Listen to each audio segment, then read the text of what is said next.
Hello everyone, आप सबका बहुत बहुत बहुत स्वागत है मेरे चैनल लव स्टोरी टेलर पे। ये चैनल गाइस मैंने सेकंड चैनल बनाया है। इसमें मॉडर्न वंक्शन और श्यांगवन मैं शेयर किया करूँगी।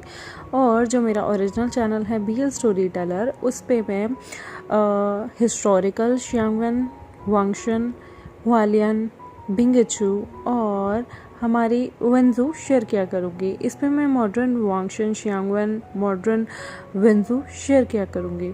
तो चलिए उसे शुरू करते हैं। ये स्टोरी लाइन गाइज मैं पहले ही बता दूँ, ये ओमेगा वर्स पे जो है बेस्ड है। ओमेगा वर्स में 3 तरीके के लोग होते हैं। अल्फ़ा अगर शादी भी कर ले तो वो बच्चे नहीं कर सकते गाइज, बिकॉज अल्फ़ा ओमेगा से बच्चे कर सकते हैं। बीटा भी आपस में बच्चे नहीं कर सकते। अल्फ़ा और ओमेगा बच्चे कर सकते हैं, ओमेगा भी आपस में बच्चे नहीं कर सकते। और अल्फ़ा ओमेगा में मेल फीमेल नहीं होता गाइज। आप फीमेल अल्फ़ा है उसे मेल ओमेगा से प्यार हो जाएगा तो मेल ओमेगा ही प्रेग्नेंट होगा। और अगर मेल अल्फ़ा है और फीमेल ओमेगा है तो उसे प्यार हो जाएगा, मार्क कर देगा, सेक्स होएगा। तो जो ओमेगा है ना, हर काइंड में वही प्रेग्नेंट होगा, चाहे ओमेगा मेल हो फीमेल हो, हमेशा ओमेगा प्रेग्नेंट होगा। इसमें 2 तरीके की चीज़ होती है। जब ओमेगा जो होता है उसे हीट आती है एक सर्टेन एज के दौरान, जैसे कि हमें पीरियड्स आते हैं, ये सब होता है, ऐसे ही उन्हें हीट आती है। हीट में क्या होता है, वो सेक्सुअल एक्टिविटी के लिए बहुत ज़्यादा जो है उतावले हो जाते हैं। और अल्फ़ा जो है, सेम अल्फ़ा को हीट आती है तो उसे रट बोला जाता है। और वो जो है किसी भी पर्टिकुलर ओमेगा के जो फेरोमोन्स होते हैं उससे जो है उसे ये सब चीज़ें फील होती है। और सेम ओमेगा को भी जो अल्फ़ास हैं उनका जो सेंट है वो अट्रैक्ट कर देता है। तो मैंने आई थिंक ओमेगा वर्स का एक छोटा सा इंट्रोडक्शन आपको दे दिया है। बीटा जो है वो कपल हो सकते हैं बट प्रेग्नेंट नहीं हो सकते। अल्फ़ा से प्रेग्नेंट नहीं हो सकता और ओमेगा से।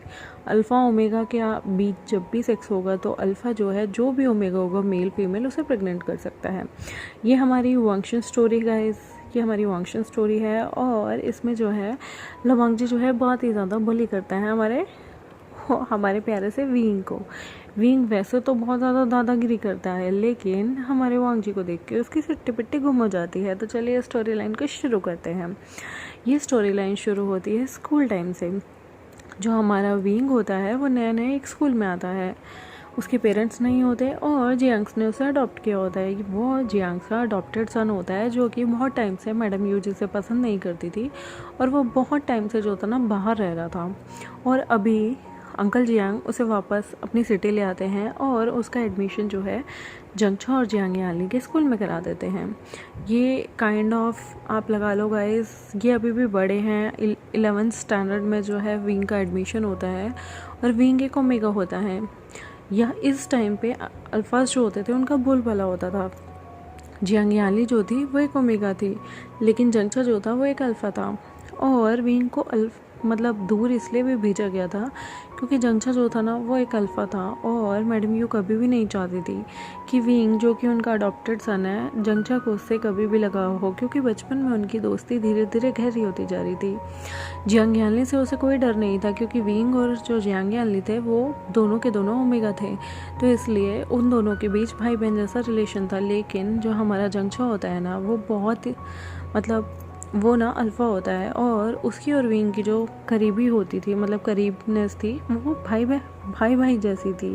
लेकिन फिर भी मैडम यू को थोड़ा डर लग रहता था कि कहीं उनका बेटा विंग उनसे छीन न ले।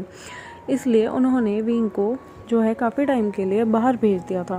विंग जो है वो एक कॉलर पहन के रखता था ताकि जो उसके सेंट है ना वो दूसरों को ना जाए और ट्रिगर ना करें किसी भी अल्फ़ा को, और अल्फ़ा के सेंट उसे ट्रिगर ना करें। विंग 11th स्टैंडर्ड में वहाँ पर आता है और एडमिशन लेता है। जियांग याली जो थी वो विंग से बड़ी थी क्लास में, लेकिन जियांगछा जो था वो और विंग एक क्लास में एंटर करते हैं। वहाँ पे विंग अपने पुराने दोस्त नी हुई सिंह से भी मिलता है, जो कि खुद भी एक ओमेगा था। और अपने एक पुराने दोस्त जिसमें कि वेंचिंग जो होती है वो अल्फ़ा होती है और वेनिंग बीटा होता है, वो उससे भी मिलता है। वेंचिंग जो थी वो विंग को मन ही मन काफ़ी पसंद किया करती थी बचपन में। और जंगचा भी विंग को एज अ ब्रदर भी और एज अ फ्रेंड भी काफ़ी पसंद किया करता था। विंग बहुत ही ज़्यादा नॉटी बच्चा था और उसे ये सब हरकतें करने में मज़ा आता था। लेकिन जब वो इस कॉलेज में आया तो उसका ग्रुप उसे एक चीज़ बताता है कि उन्हें लेंस के बच्चों से पंगा नहीं लेना, जिसमें कि लेन शिचन और वांग जी हुआ करते थे। लेन शिचन उनसे बड़ा था और पास आउट हो चुका था स्कूल में, लेकिन लवांग जी से अगर कोई पंगा ले ले तो लवांग जी अपने बुलीज को नहीं छोड़ता था। तो उसे पहले ही जियांग्स ने बोला हुआ था कि कुछ भी हो जाए, ना ही तुम्हें लवांग जी के खिलाफ बोलना है और ना ही लवांग जी के किसी काम में तुम्हें टांग अड़ानी है। पर विंग तो हमारा मनमोजी था, वो चीज़ों को कहाँ सीरियसली लेता था। हालांकि वो एक ओमेगा था, बट उसे अपना सेल्फ डिफेंस करना बहुत अच्छे से आता था और वो हमेशा कॉलर पहन के रखता था ताकि कोई भी अल्फ़ा उसे बुली ना कर सके। ऐसे ही एक दिन जो है वो क्लास ले रहे होते हैं और लेंस जो हैं वो अमेरिका से छुट्टी मनाकर वापस अपने देश आ जाते हैं। वो लोग गुसू वापस जैसे ही आते हैं वो लोग अपने स्कूल्स में जाते हैं। उनका जो स्कूल था गाइस वो क्लाउड रिसर्च में था और जैंक्स भी जो थे वो कुछ टाइम के लिए क्लाउड रिसर्च में आ गए थे ताकि उनके बच्चों की पढ़ाई हो सके। वो लोग यूनमक के बहुत बड़े बिजनेसमैन थे, लेकिन वो बिज़नेस को गुसू से ही चला रहे थे, ऑपरेट कर रहे थे, क्योंकि उन्होंने गुसू में आकर जो लेंस थे उनके साथ संधि कर अपना एक बहुत ही अच्छा सा बिज़नेस सेटअप कर लिया था। और वहाँ पे जेंट्स भी होते थे, क्योंकि गुसू जो था वो सारी यूनिवर्सिटी में सबसे अच्छी यूनिवर्सिटी थी और वो यूनिवर्सिटी क्लाउड रिसोर्स के अंदर हुआ करती थी। तो ये सारे के सारे वहाँ क्लाउड रिसोर्स में पढ़ने के लिए आ गए। जो जिन जोशन था वो भी एक अल्फा था जिसकी शादी जियांग यानली से फिक्स्ड हो रखी थी, लेकिन वो जियांग यानली को इतना पसंद नहीं करता था। वो एक नंबर का अयाश अल्फा हुआ करता था। जियांग यानली उसे देखकर, जियांग यानली को तो वो पसंद था, लेकिन उसे बहुत ही ज़्यादा चिढ़ मचती थी जब वो और लड़कियों के आसपास घूमता था। लेकिन लेंस जो थे ना वो ऐसे नहीं थे, उन्हें दादागिरी करने में थोड़ा मज़ा आता था, लेकिन उनके साथ पंगा लें, बाकी वो नॉर्मल लोगों को कुछ नहीं कहते थे। आज लेंस वापस आए थे। लेंस शिचन जो था वो अक्सर उनके स्कूल में राउंड लेने के लिए आया करता था। पहले एंट्री लेंस शिचन की होती है, जो उस स्कूल में जो है इंट्रोडक्शन के लिए आता है और सबको देखने के लिए आता है राउंड पे। लेंस शिचन जैसे ही वी जियानोर की क्लास में घुसता है, वो भी एक अल्फ़ा था और उसे देखते ही ना जाने कितने ओमेगास, बीटास, यहाँ तक कि खुद अल्फ़ा लड़कियों के भी दिल ज़ोर ज़ोर से धड़का करते थे। उसकी चार्मिंग सी वो स्माइल देखकर अक्सर लड़कियां घायल हो जाती थी और वो सारी की सारी विश किया करती थी कि ये दोनों लेंस ना, इनमें से एक भी उन्हें मिल जाए तो उनकी ज़िंदगी बन जाए। लेंस शिचन काफ़ी पोलाइट नेचर का था, लेकिन वांग जी उल्टा बहुत ही ज़्यादा कोल्ड नेचर का था। उससे तो टीचर भी मैसअप नहीं करते थे, क्योंकि वो बहुत ही इंटेलिजेंट स्टूडेंट था। लेंस शिचन वहाँ पर सबको ग्रीट करते हैं, तभी जंगचा उसे इंट्रोड्यूस करता है कि ये जो है ना, मतलब ये लेंस शिचन है और गुसू की जो भी ये यूनिवर्सिटी है इनके दो मालिक हैं, एक ये लेंस शिचन और इसका छोटा भाई। इसका छोटा भाई बहुत ही कोल्ड है, लेकिन ये उतने ही अच्छे हैं। विंग उन्हें देख के मुस्कुराता है और सर हिलाकर एक तरह से ग्रीट करता है। लेंस शिचन भी उसे देख के स्माइल पास करते हैं और ग्रीट करते हैं। तभी लेंस शिचन पूछते हैं कि पहले तो तुम्हें यहाँ कभी नहीं देखा। तो विंग इंट्रोड्यूस करता है कि वो जियांग्स का अडॉप्टेड सन है और वो आज से पहले लंदन में अपनी पढ़ाई करने गया हुआ था और वह अभी के अभी लंदन से वापस आया है। उसे बाहर भेजा गया था पढ़ाई करने के लिए और अब वो अपने बाकी के 11th और 12th यहीं पर आकर करेगा। विंग अपने आप को इंट्रोड्यूस करता है कि उसकी एज 16 साल है और वो यहाँ पर आके अपनी पढ़ाई कंप्लीट करने आया है। जो हमारा लेंस शिचन होता है वो बहुत खुश होता है और वो कहता है तुम्हें मेरे भाई से ज़रूर बात करनी चाहिए।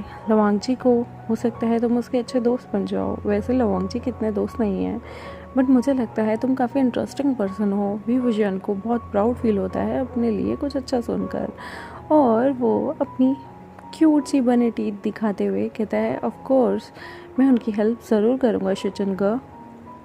और वहाँ पे शिचन जो है वो उसे प्यारी सा स्माइल देकर उस रूम से चले जाते हैं। लेकिन तभी के तभी स्कूल में एक बंदे की एंट्री होती है जो अपनी लग्जरी कार में आता है और वो कार जगुआर होती है।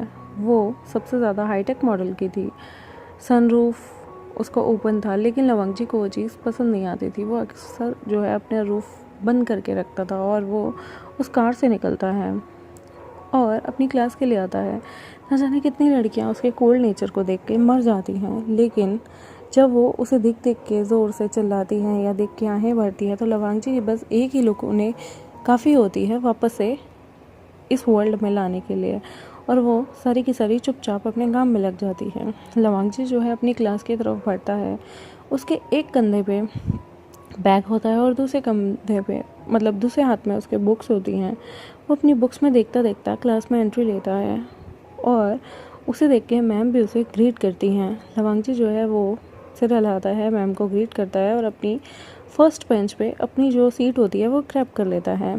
तभी जंक्षा कहता है यही लैन शिचन का दूसरा भाई है। वी विजन कहता है ये तो कितना सुंदर है, और जंक्षा कहता है जितना ये सुंदर लग रहा है ना उतना ही ये खड़ूस है।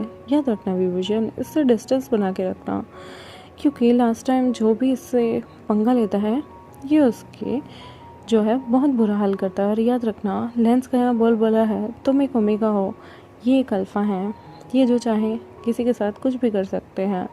और वैसे भी हुआंगजी अपने कोल्ड नेचर के लिए पूरी गुसू यूनिवर्सिटी में जाना चाहता है।